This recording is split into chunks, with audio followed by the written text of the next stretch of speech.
இன்னைக்கு நீங்க கேட்ட கேள்வி என்னன்னா, முன்னாடி இருந்ததை விட இப்போ வாழ்க்கை நாட்கள் வந்து ரொம்ப குறைஞ்சிருச்சு, ஆரோக்கியம் குறைஞ்சிருச்சுங்கிறீங்க.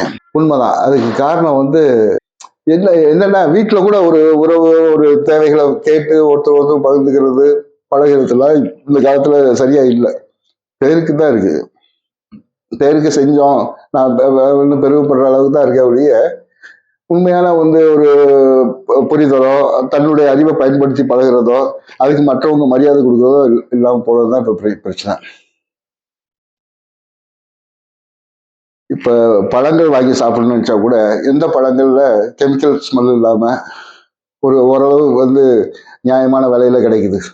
விலை தான் அதிகமா போயிட்டே இருக்கு.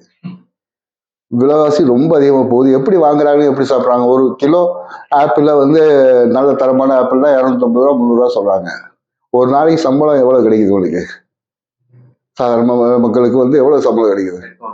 800 ரூபாய் கிடைக்குது. 800 ரூபாயில 300 ரூபாய் பழத்துக்கு வாங்க முடியுமா? வாங்கினாலும் அந்த பழம் வந்து தரமானதா இல்லை. வெளியில பாக்குறதுக்கு நல்லா இருக்கு, உள்ள வந்து மோசமா இருக்கு. பார்த்தா ஃப்ரீசர்ல வச்சு கொண்டு வந்திருக்காங்க. அது வந்து ஒரு குறிப்பிட்ட காலத்துக்கு மேல இல்லை. அதோட சாதாரண பழங்கள் மட்டும் கிடையாது, மீன், மாமிசங்கள் எல்லாத்துலயுமே வந்து இப்ப கெமிக்கலோட ஸ்மெல் தான் அதிகமா இருக்கு. ஒரு நிம்மதியான ஒரு உணவு பழக்கம் கூட இல்லாத இருக்கும்போது எப்படி ஆரோக்கியம் வந்து வரும்?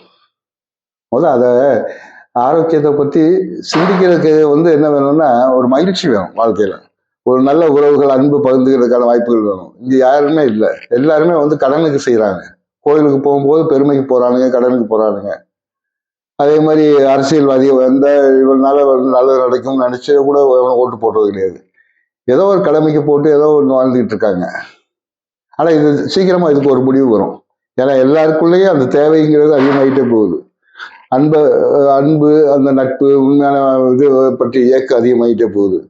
அதை இவங்க இப்போதைக்கு நடிகர்களோட நடிப்புல தான் பார்த்து திருப்திப்படுத்திட்டு இருக்காங்க. அவங்க இன்ஸ்டாகிராம்ல பார்த்து பெருமைப்படுறாங்களே, வேற ஒண்ணும் இல்லை. இப்ப ஏஐ இதுன்னு சொல்லிட்டு புதுசு புதுசா கொண்டு வர்றாங்க. ஆனா வந்து அதுல வந்து எதுலையுமே அந்த உயிரோட்டம் இல்லை, உயிர்த்தன்மை இல்லை, உண்மை இல்லை. நிறைய செய்திகள் கிடைக்குது, ஆனா அது உண்மையாவோ அது எஃபெக்டிவாவோ இல்லை.